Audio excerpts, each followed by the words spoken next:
Hey, Marion here from Confident You Podcast. Excited to be here in this space at this time with you yet again. Listen, in the news, there is a hot topic.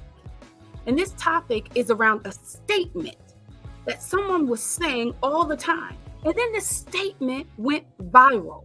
And everybody says it. When I say everybody says it, I went to the 5 and below, and it's on a t-shirt.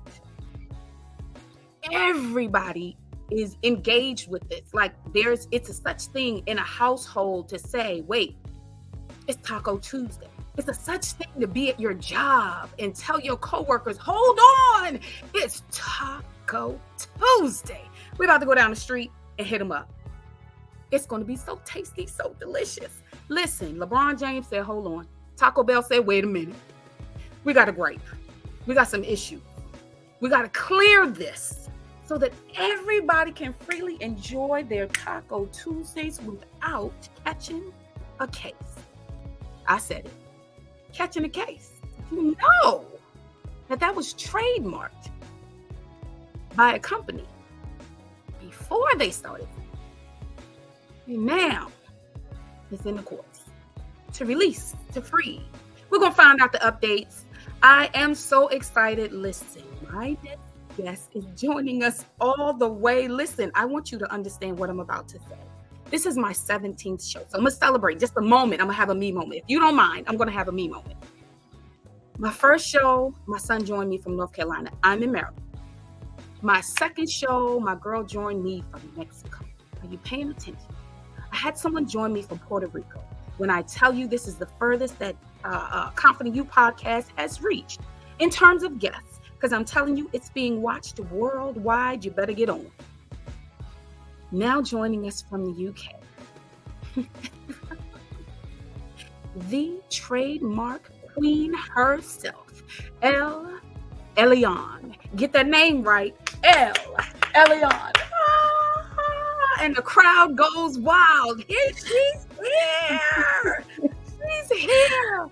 I want to thank you for accepting my invitation. I appreciate you. I have gone through your Instagram and gotten tips for myself. I've held my consultation.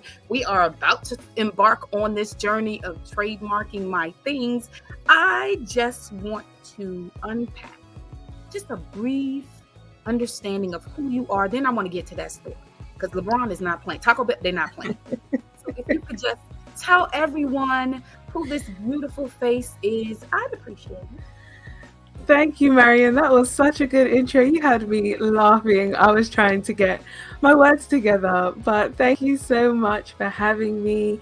As you said, my name is El-Elyon. I am from the UK and I am a New York licensed trademark attorney. So that's me. That is you, a New York licensed trademark attorney. Let's dish tea. Ma'am, please explain to me what this petition is, why this petition is, how this petition is. You're referring to Taco Tuesday? Yes. Okay, so basically what's been going on, as you explained that beautifully with so much animation. I was like, what story is she about to tell? And I was like, oh, it's the Taco Tuesday story. You did such a good job telling that story. But just to go over the basics, so the restaurant that has it trademarked currently is a restaurant called Taco John's. Now, Taco John's was trademarked in 1989 by a local restaurant chain, and the reason they trademarked it is because they started, Tuesdays was their slowest day, so they started doing two tacos on Tuesdays. So it was Taco Tuesdays, and then they changed it to Tuesdays and then trademarked it way back then. As in two for that day. Yeah. So it was 2 tacos for 99 cents to be precise. Ooh. And then they started getting busier and they liked it because it was a Tuesday and they trademarked it. And that was in 1989. So over 40 years ago. And then fast forward to a few years ago, LeBron, he had been, doing all those videos on social media and decided he wanted to trademark it. But Taco John's slammed that application and said, no, it's an infringement on our mark. We already have it. Rightly so. And so he couldn't trademark it to make money from it.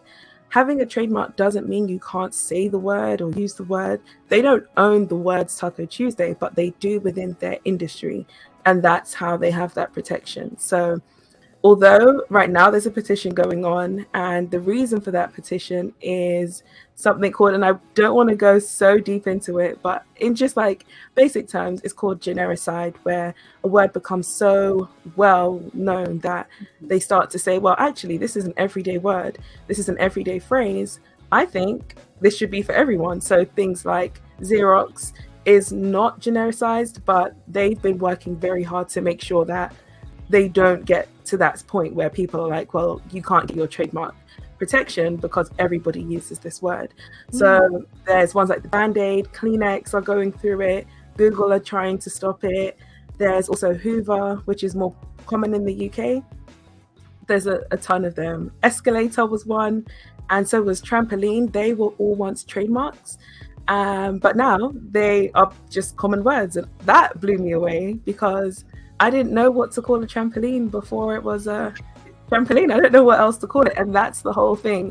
When there's no other term that people can freely use, then that's where that trademark protection kind of simmers away. It's a bit ironic, especially from the viewpoint of the trademark holder. But the whole point is when you have a trademark, you need to make sure you're protecting it and defending it and stopping people from allowing it to be so commonly used. There you have it, ladies and gentlemen. Social proof that the young lady knows exactly what she's talking about. Yes! Which is why I'm so excited that she's here. Listen, Elle. So can we put in that petition? Can I add to the petition? Can I do a petition to add to the petition now? Because when all of this comes through, and the phrase is able to be used by everyone, including Taco Bell, that Taco Bell has to do 2 tacos for 99 cents for a year. Can we add that to the petition? How do I get, will you sign up with me? Listen, I need some help. Well, listen, yeah. The dollar menu doesn't exist anywhere anymore. I need to That is so funny. You could really make a petition. Their petition is on change.org, I believe, and on another site. They have, the last time I checked, they had over 15,000 signatures. They're trying to get to 25,000. And the reason they're able to do this is a trademark can be cancelled. And these aren't things that you hear about generally, like in everyday trademark talk, but it's something that's going on right now. And a trademark can be cancelled if somebody applies to the court to have it cancelled because of a reason like it's so generic. But then part of that test is showing that there's a national interest in having the trademark cancelled. So what Taco Bell are doing is they are getting the national interest, getting the public involved, so that they, when they go to court, can show and say, hey, actually, the public is behind us. We don't think this should be trademarked, and they would have to present their arguments. It could go either way. I do think they have a bit more of an advantage because of that public backing, yourself included. What about LeBron? You don't think See, influence with him? I think that's the biggest part of the influence. But when I made the post about Taco Tuesday, a young lady said something that I really liked her perspective on.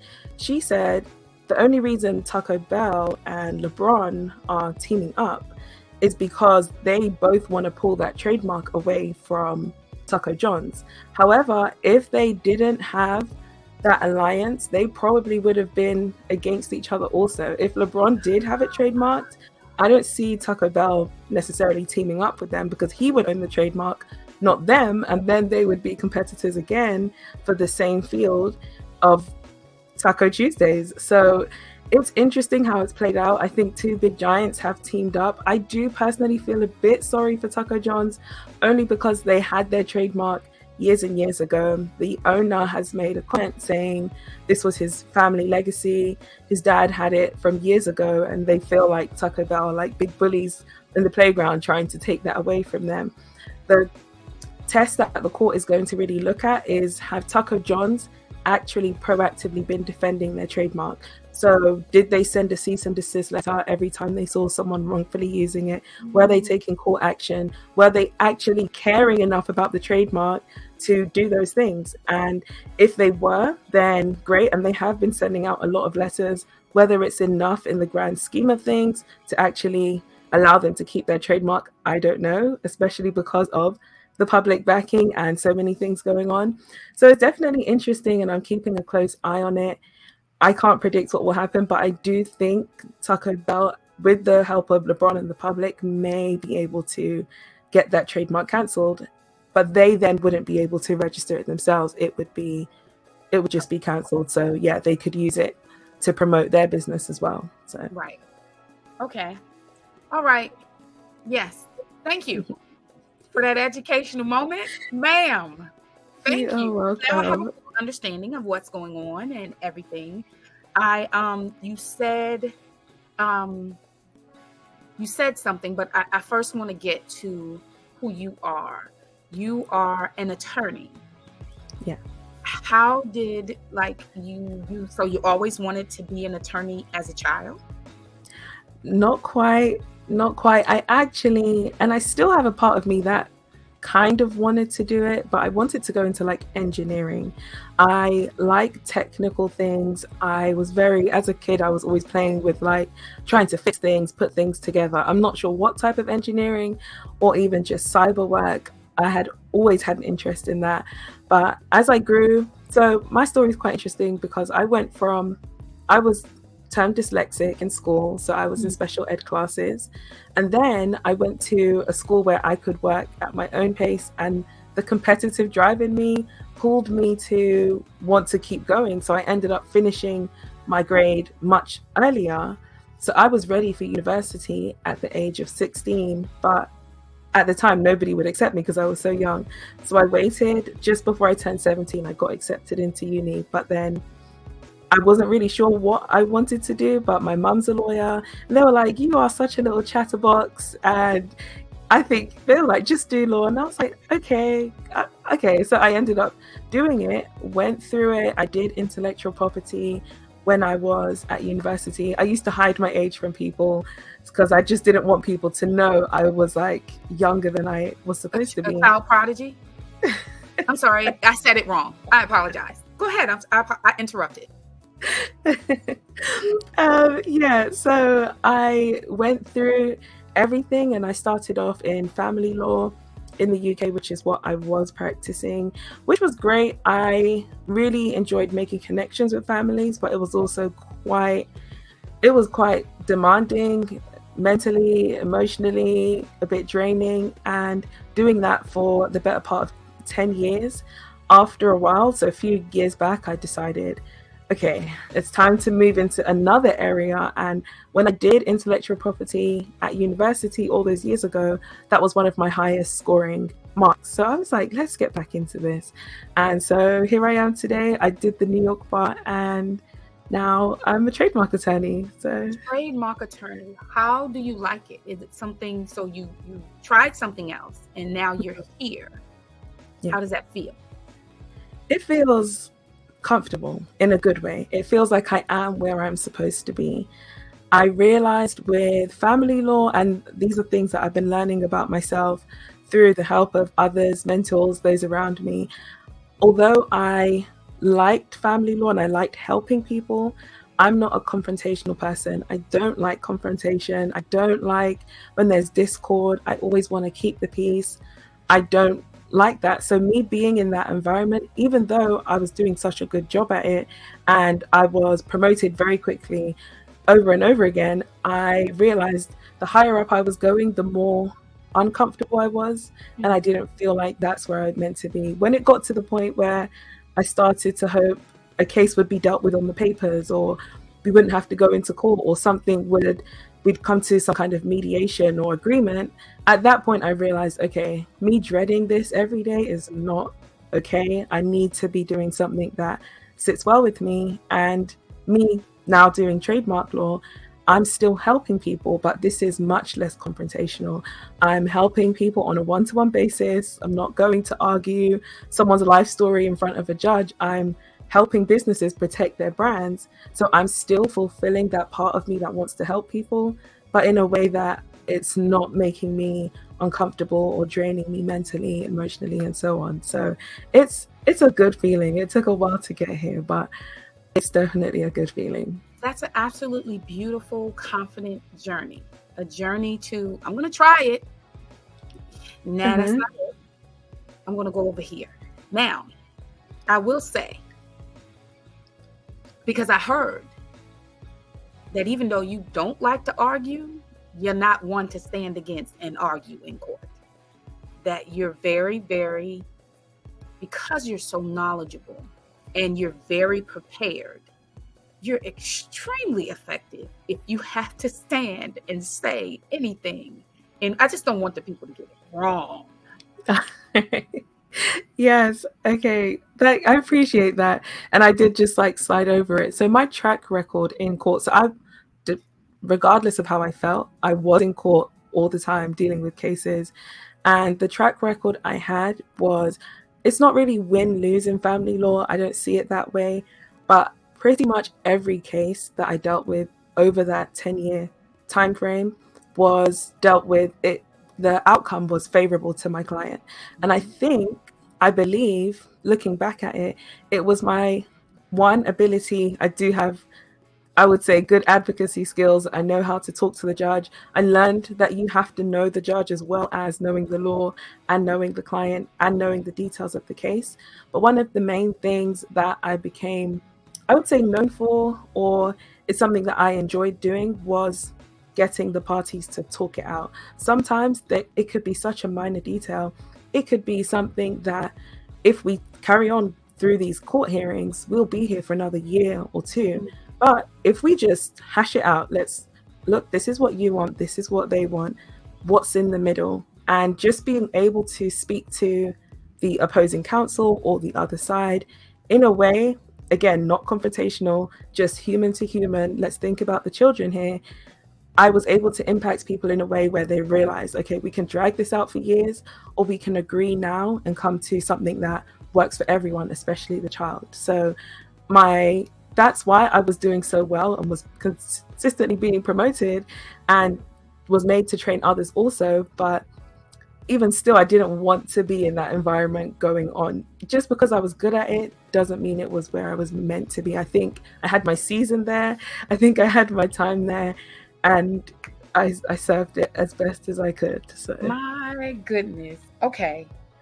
If we could take a quick break, I have to do a commercial, and then we'll get right back to hearing from the trademark queen herself, El-Elyon. Give me just a moment. All right, everyone. Got to pay the bills around here. So there is one thing. There are two things. So the first thing, I am walking in the domestic violence walk for 2023 for Bethany House. Bethany House is here for victims of domestic violence. That information will be in the description box. I'm looking forward to support of me during the walk, which is going to be on June the 24th, 2023 at 10 a.m. As well, I'm going to put the link there so that you can sign up to be a monthly donor, annual donor, a one-time donor. Bethany House is here supporting the victims of domestic violence. They have plans to do great things to work with the actual perpetrators, the people that are doing the crime of domestic violence. Because guess what? You can help that woman and help that child, and then that person goes out and gets another mate, and it happens again. So help me stop the cycle. First, if you can, sponsor me in the walk. Again, that's this Saturday. And as well, sign up to be a donor. Bethany House, all the information will be in the description box. Second, I have a second commercial. God is amazing. All right. Now, are you looking for a publisher? Are you looking for a painter? Are you looking for a designer? This person is amazing. There it is. Yes. Okay. Are you looking for a graphic designer? Are you looking for a photographer, a painter, a publisher? then I have just the person for you. Tanya Stokes of Compassionate Designs is just that person. Her website is compassionate-designs.com. And if you go there, she's requesting that you hit contact and send an email that way. That way, the information will get to her quickly and she can get back to you quickly. Also, she left her number, which of course I need to retype because that is 240-585-0669. So I know it says 204, but that is 240-585-0669. So I'm just going to fix that really, really quickly. Thank you so much for your patience. So yes, this is very, very, I'm excited that she was interviewed here. And I'm excited that she then reached out and said, wait, could I do a commercial on your podcast? I think that you're giving great content and bringing great value to everyone. And I think that this will be a great place, a launching pad for me to connect with the community that you have. So again, her number is 240-585-0669, Tanya Stokes of Compassionate Design. All right, no further delay. We're going to bring back to the platform the one, the only, the trademark queen herself, El-Elyon. El, we left off and you said that you went from being a family attorney and you didn't like the arguing to being a trademark attorney. And do you feel like you're making a better impact and difference in the field that you're in now? That's a really good question. I absolutely feel like that. And the more that I've been in it, the more I realize how, I guess as lawyers, I don't want to say assume, but I wasn't aware how many people weren't aware of either their rights, the things that they need to be doing to protect their businesses. People are kind of just coasting through, because running a business, like being an entrepreneur in the first place, is a lot of work. There is so much to think about, from the day-to-day, the operations, the systems, the processes, the clients, the marketing, that the list is endless. And so I realized it's kind of become like a list or something on a very long list of things that a business owner has to do. And when they don't realize the importance or realize that they should be prioritizing it, they are just focusing on the things that bring the money in, that pay the bills, which is completely understandable. But the more, as I was transitioning into that area and speaking to friends who are business owners, I started to realize that there are so many things that I assume people would automatically know, which was definitely wrong of me, because I know what they say about assumptions, especially business owners or new people who are like solopreneurs, working for themselves, by themselves, and they are going out there and giving their services to the world. They've built a brand that they've worked so hard on, not to realize that that could be taken away from them by somebody else taking the name of that brand. Or even there was one, I think the one that really opened my eyes to how much more I need to keep educating those around me, was one where there was a contract that had some terms in there that were very unfair to the friend I was talking to, that actually gave away all his intellectual property rights to the person he was going to do business with. It gave him complete, they also had exclusivity of the thing he was creating. They weren't going to pay him up front. It was just going to be in royalties after a certain time. And the terms sometimes in contracts can be so, like, it's legal jargon to a lot of people. And so I feel like that was my eye opener, that whether it's in business law or trademarks, which is what I've really gone down that avenue, it's my job to really educate people. And so whether it's a conversation with someone, whether it's a video, whether it's something I post online, that's become like a passion of mine now, because I realize that people don't know what they don't know. And as a trademark attorney, it's my job to educate. So, yeah. People don't know what they don't know. Let's give you an opportunity to educate me because these are my assumptions. Again, my assumptions, I didn't look anything up on this, so I don't have any articles. But I thought that my present understanding, I'm like trying to preface this correctly. Do you have to be safe, should you do your trademark before you do your LLC? Because the last class I took, it kind of sounded that way. Oh no, you should trademark everything before you release anything because people can snatch your things away. Hence, that's what happened to Blue Ivy. Blue Ivy does not own the trademark on her name. There is an article. Blue Ivy does not own the trademark on her name because Beyonce's and Jay-Z's attorneys didn't get to it before someone else trademarked their child's name. Help me better understand. That's a great example, and I followed that whole case as well. And so just to touch on that quickly before I go to the LLCs, when you're filing a trademark, you have two bases you can file under. The I'm using it now basis, which is 1A, and that's where you have to provide all the evidence of how you're using that trademark and prove to the trademark office that I'm actually using this in commerce, so please let me register it. Then there's the I intend to use it basis, and that's 1B, where you're telling the trademark office, look, I have this name, I haven't started doing business in it yet, I don't have any proof of me using it in my business, but I would like to trademark it. So here's my application. In 6 months' time, or by the next 6 months, I'll give you all the information you need to show that I'm using it in business. And so you can extend that extension up to 3 years. So it's 5 times in total. And with the Blue Ivy thing, they had one of those intent to use applications, but they didn't renew it or file the extension request in time, which is what allowed that other lady she makes some kind of pottery or something. That's what allowed her to be able to trademark it. So when you have a trademark under the intent to use basis, they'll give you reminders.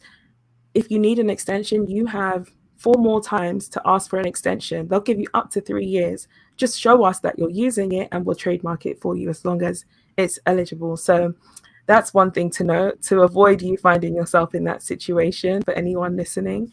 And when it comes to LLCs versus doing the trademark first or the LLC, the advice varies. And one thing I will say is an LLC doesn't actually protect your brand name. It means that, if you're so if you're in a state, so you register your LLC in New York, nobody else in New York can have that name. Okay, that's nice. But then somebody else in New Jersey could, and then they could also register it federally, because LLCs only have that statewide barrier, as opposed to when you're registering a trademark that's federal. So if you have a unique name, there's 2 ways you could do it all. The way I advise is your LLC can own the trademark. So if you don't have an LLC, but you want to do the trademark, I would say put yourself, before you start trading publicly, some people already have, and that's okay. It's never too late to put your application in. But I would say get your LLC ready, file the LLC, get that, and then file the trademark. I advise, again, it's optional, but I advise people register their trademarks in their LLC name, so the business owns it. It also then becomes a business asset and a business expense. But there's nothing wrong with the individual owning it if that's the capacity they'd like to own it in. So if they sell the business, it still belongs to them as a person rather than to the business and whoever takes over the business in the future. So that's if you're going to do the LLC first, I would only say do that within the same time frame as when you are filing the trademark. Because if you do start trading, the difficulty is, and this is why you'll often hear trademark first, is you might start trading, you might build this great brand with wonderful reputation, lots of customers, and then somebody else thinks, oh, that's a nice name. Or they might sometimes people have the same idea at the same time and they have it. And they're like, well, this is perfect. And they trademark it. Once that trademark application goes through, you would have to stop unless you can prove through common law, and that's a bit more complex. It's much harder to prove that I was using it first, as opposed to just putting in an application. Even if you're not selling anything yet, just put in the intent to use basis one and protect yourself. That way you can carry on trading, because once that application is in, the trademark process takes a long time for it to be handed over to an attorney to examine. And so in that time while you're waiting, at least you know your application's in and it will be seen to, and you have that protection against anyone who's coming behind you who then also wants to use the same name. So that's my take. Okay. The cease and desist. I want to go to the other side of this. You have your trademark, everything is covered. You said earlier they didn't, if with the Taco Tuesday statement, there was no cease and desist letters sent out when people were using it. It kind of shows that you weren't nurturing it and taking care of it like a kid. To me, I'm just off the visual. So you weren't taking care of that, was no longer your baby, for you weren't tending to it. How do you get to that cease and desist, and then what comes after that? If I was out there just Taco Tuesdaying it up, what could I expect if I went, this piece of paper beats nothing? So the cease and desist is literally as it sounds. It's when you're writing to, or your attorney's writing to someone who's infringing on your mark, and you're telling them to cease and desist from using that trademark in the way that they're using it. So you could have that first warning. If they ignore it, there could be another warning. But ultimately, as a trademark owner, they have the right, the legal right, and the federal right to sue you in federal court for using their trademark. So it can go as far as that, especially if you're using it in a way where you're making money from it, or in your business, something that is taking away, because that's their intellectual property and you're infringing on that. You're taking maybe customers away, or you're confusing customers as to the source of what you're providing versus the source of what they own. And so then they would have the right to take you to federal court and sue for damages. It depends on what they're asking for. They can prove that they've lost this much. That it can go on and on. So the best bet is, if you do receive a cease and desist, you should cease and desist. That could be for something that is exactly the same, but sometimes you see letters go out for something that is similar but not the same. And this is a bit more of a complex area, but if there is something that is similar that could confuse customers, like Blue Ivy. Like that Blue was Ivy, because you said that the woman, her brand was not to take their child's name. She had a brand. Yeah, she did. But that's a bit of a different example in terms of, with what I'm referring to is the sound of the name. So let's say it was Taco. Oh, perfect example. So with Taco Tuesday, there was somebody who tried to register Taco Tuesday, but it was spelled Tako. Then Tuesday was like TUUZD. Like, they really tried to mix it up. And so something like that, they could send a cease and desist letter for that. Someone did try to register it, and the trademark office said no, because it sounds similar, even though it looks different on paper. If a customer was to hear it, then they could say, is this Taco Tuesday or Taco Tuesday? Like, how do I know? So that's one side of it. And then the other aspect is, if there was like Taco Tuesday and maybe Taco Wednesday. I know it's not exactly the same, but if a customer would think that there is some kind of affiliation with the two brands, so the whole idea of trademarks is to indicate the source of the goods or services, so people know this belongs to my brand, this is the same, this is the quality I give out, and this is my reputation. And also to make sure that customers aren't confused, or there's a likelihood of confusion between the two brands where you could be losing out on coins, or your reputation could be tarnished because the other brand isn't as good as you, really. Yeah. And then you can also ask to coexist. So there are some brands where maybe they have similar names and somebody wants to file a trademark, even if it's in the same class. You could request and see if you can have a concurrent trademark where you can both have the same or similar names in same or similar markets as long as the other person consents. So you can work together with a brand owner and say, listen, my brand is simply in let's say Mississippi. I know yours is worldwide. I don't plan to sell online. This is the name I have. Could we coexist? And they can say yes or no. It's up to them. And then you would take that to the trademark office. So there are ways around it. If you get cease and desist, communicating with the owner to see if there's any leeway to negotiate something. Otherwise, you would just have to stop to avoid court action. How do you find out? How do you find out that somebody else is out there doing what they're doing? How do you find out? That is a great question. You have to proactively be looking.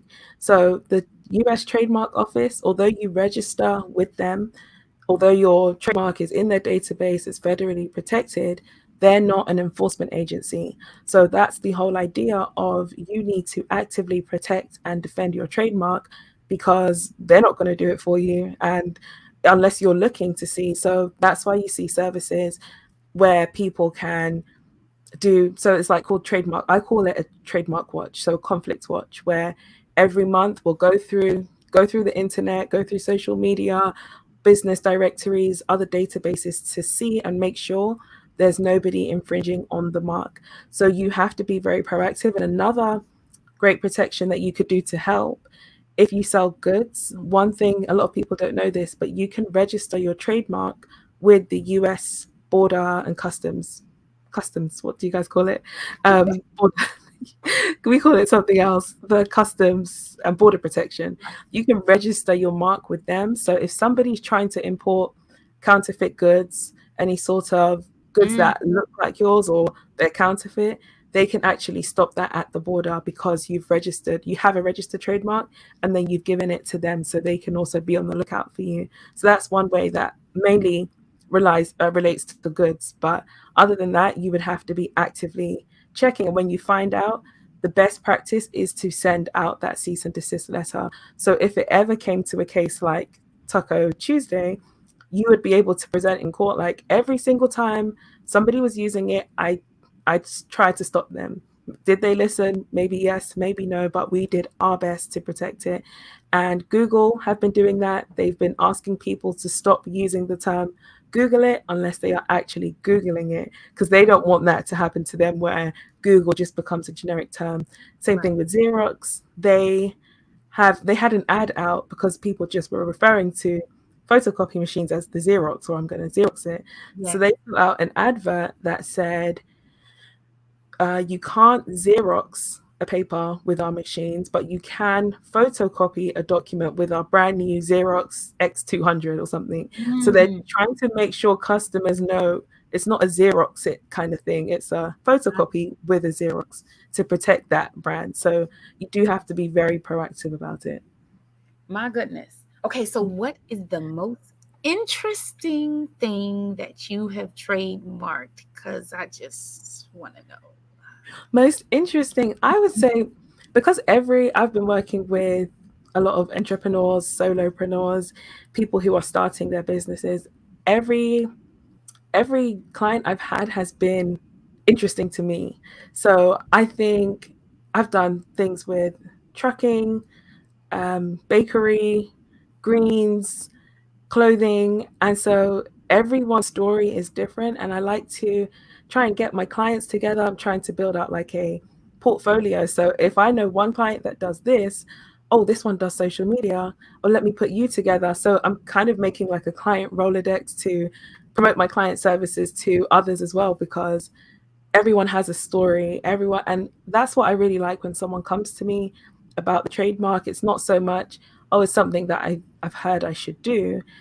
When they understand the essence of what a trademark does and how it's one of the best federal protections for your brand, and most of them have built it themselves from the ground up. It's not a business that they bought, or it's not them working for someone else. It's literally like their baby.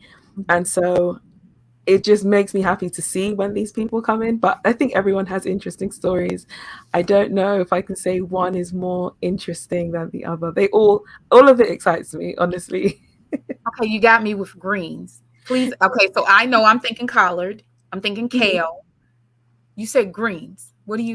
Oh no, we didn't trademark greens, so it's the right greens. She has a greens and juice organic juice delivery Okay. company. Okay. So Okay. yeah, we didn't trademark. One thing I would say is there's another aspect to trademarks, and sometimes the ones that get rejected. If your if your brand just describes exactly what your business is. So, for example, for Apple, Apple is what's called an arbitrary trademark because their name is Apple, the logo is an apple, but they don't sell apples. They sell computers, they Ah, sell phones. But if an apple farm or orchard tried to trademark Apple, they wouldn't be able to do just Apple because there'll be lots of other farmers or people who grow apples who then could never use the name Apple in their businesses. So if your trademark is just descriptive, too descriptive, or if it's confusingly similar to another trademark, then they won't allow you to trademark it. And that's the one I see the most is just too confusingly similar with another brand, and they'll pull it up from the trademark database. They don't look at brands that aren't trademarked. That's the other thing. They only go to people who have registered with them. And if your brand is too similar to somebody else's, and sometimes it's a bit arguable. I've done some appeals for clients who tried to trademark on their own and have come to me and said, well, they've said it's too similar. Then you've got to start looking at cases where there were similar trademarks, but then they still allowed both to exist, or give the strategy of how about we see if we can speak to the owner and get them to sign a coexisting agreement, and then we'll present that to them. So I would never say just give up at the first try. Just see what you can do before you completely give up. And lastly, there's something called the supplemental register. So again, this is something that's not spoken on very much, but there's the principal register, which is what most trademarks, that's where the trademarks goes, on the principal register. But if you have a trademark that's kind of weak, where they'll say, well, this is a bit too descriptive about your services, or this isn't as strong as a trademark as it could be, you could ask for it to be registered on the supplemental register. You can't put that one on things like the US Customs and Border Protection, but it still registers it there. And if you build the brand up to a place where everybody knows, well, this is my brand, yes, it's a descriptive name, but I've built such a great reputation with this, then you can apply after 5 years to get it moved to the principal register where people recognize you and your brand, and it's like undisputable almost. So yeah, there's that too. a wealth of knowledge. Ma'am, ma'am, but you went through that really, really quickly. I like that you've taken the information and you've made it very simple for anyone to digest. So I want to thank you. You said we submit and then we'll go over it and then we'll check. So that I would like for you to explain to the audience the opportunity they could have to work with that we when they're doing their trademark. I yield the floor to you. Thank you so much, Marion. So, I am a trademark attorney and I assist business owners, entrepreneurs, anyone who wants to register a trademark with their trademark. So, whether it's the search process, the actual filing, even if you have registered a trademark on your own and you've gotten back what's called an office action where they've said, you need to give us more answers, or we don't like this part of your application, even if you've been dealing with it by yourself up until that point, you could always come to me to step in and take over the case and help you get that trademark registered. I also will be building out a course for those who want to learn how to trademark as individuals, because if people are going to trademark themselves without going to an attorney, I would much rather they were doing it the right way and avoid getting those letters from the trademark office which have said that you haven't done it right or we need more information. So that's another way, that's another thing I'll be building out. And then, of course, if you just want to strategize in terms of what to trademark, what to start with, you can always book a consultation with me. And that's how I can help you protect your business. That's how I can help you protect your business. Listen, people, it's your business. It's your business. She won't know that she can help you unless you reach out. Again, this is the Trademark Queen, El-Elyon herself. You can follow her on Instagram at El-Elyon Esquire. So that's at ELELYONESQ.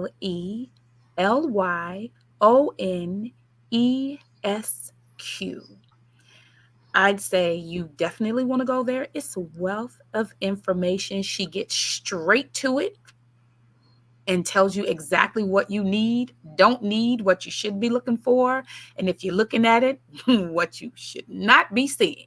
All right. So we have that and the Learn with You. Can you explain to them what you're going to be having coming soon?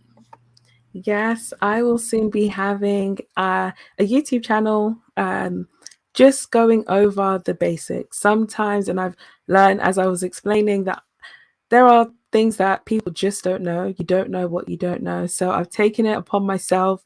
It's a passion of mine anyway to educate. So I'll be teaching different elements of the basics of trademark and trademark versus copyright and the kinds of things that your business needs to be protected.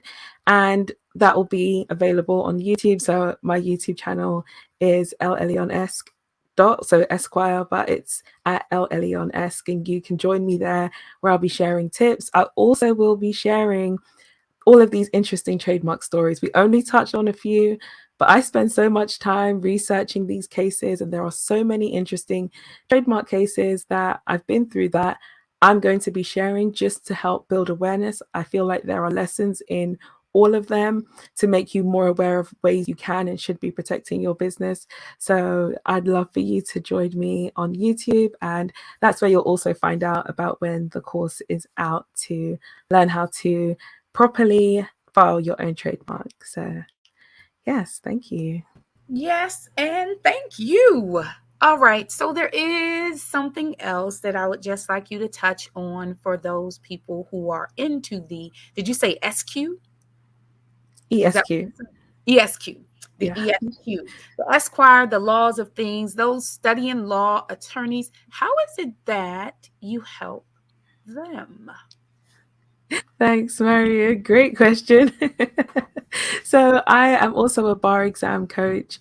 I learned so many methods through my own mistakes how to effectively study and pass the bar exam, whether you are a foreign student like I was deemed a foreign attorney, or whether you are a repeat taker, again, like I did take it multiple times, but that just made me just know so much about not just the law, but ways to strategize, ways to actually do things practically. Mindset, a lot of the bar exam is mindset based. So if you are a law student or aspiring attorney, I have a bar exam program. So that more information will be coming on that. I'm at capacity right now for this bar exam, but for February's bar exam next year, I'll be back open. So you can keep updated with me on any of my channels, and I can give you the update on that. So You yes. can DM her there. You can go to Mhm. her website and get a consultation. All of this information will be in the description box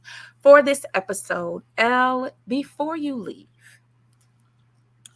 can you please share some confident tips with the audience? Some confident tips. It doesn't have to be on just this, but some confident tips on protecting your business. Absolutely. So I would say when it comes to, I'll start with trademarks briefly. One thing I'll say is when you are trademarking, before you fall in love and get deeply attached to a brand, you should be doing your research. So research is so important, doing your due diligence beforehand so you don't waste time, you don't waste money further down the line. So making sure you're doing your research up front or paying someone to do your research. If you want to do it yourself, you'll be paying in time, attention, and detail. And if you want an attorney to do it for you, you'd be paying obviously a fee. But the important thing is having that research done. Then you can confidently go forward with your application, making sure that you have the higher chances of your application being approved and your trademark registered. And then when it comes to businesses and protecting your business, when it comes to contracts, anything you're doing, like verbal agreements, especially not just, I was going to say, not just with people, but especially with people you know, even if it's a friend, even if it's family, you just want to have everything in writing. Just one, for the sake of clarity, to make sure everybody knows what's expected of who and why and when and how.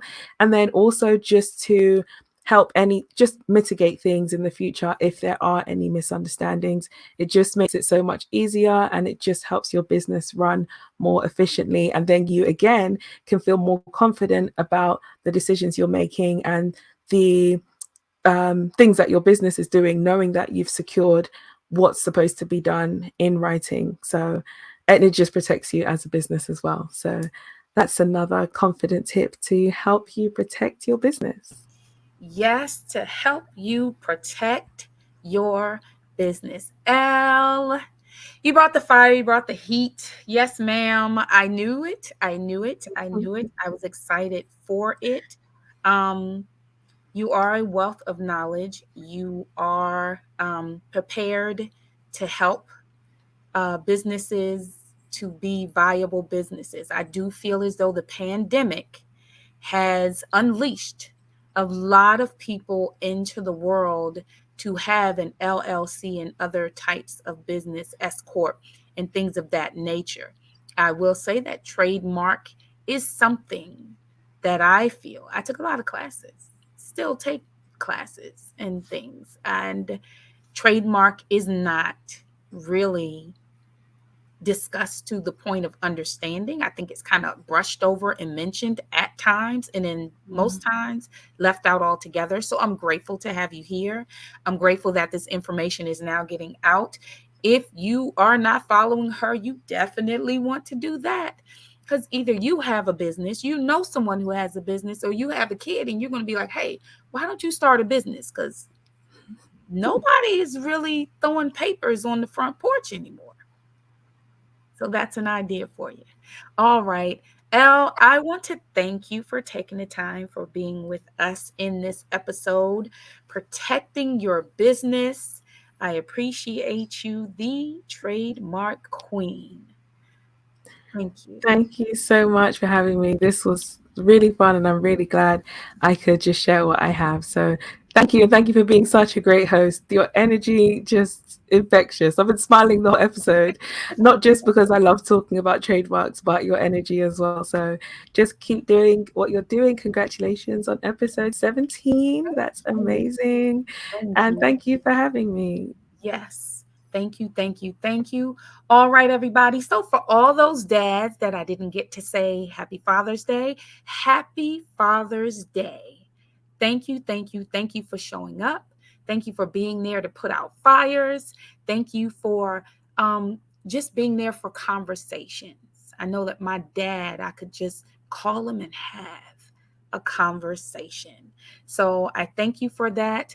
And today, also earlier this week was Juneteenth. So just want to make sure everybody, make sure you plan Juneteenth. Make sure you go and you really, really think about the things that happen.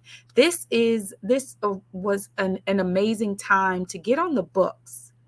A woman literally walked from Texas to Washington to get that on the books. She didn't just do the walk straight. She did it 2.5 miles every day to make up for that time, in that lapse in time for everyone in Texas, the slaves in Texas, to know that they were free.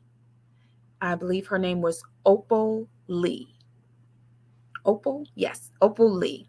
So, yes, that's another confident tidbit. You can walk it out one step at a time. And mentioning walking it out one step at a time, please don't forget to support me as I walk in the Domestic Violence Solidarity Walk of 2023 for Bethany House, who is here supporting the victims of domestic violence. They have so many other plans in the work. If they can just get those finances rolling in on the regular, then they can do all the other things that they want to do to make a difference in the world. But for me, it's starting this Saturday, one step at a time. I need donors. I need supporters. My link is in the description box. Please support. All right. Thank you so much for joining us here on Confident You podcast. Thank you to our production, Inheritance of Praise Global Productions. Appreciate you. That's who is being brought to you by. Have a great one and see you in the next episode.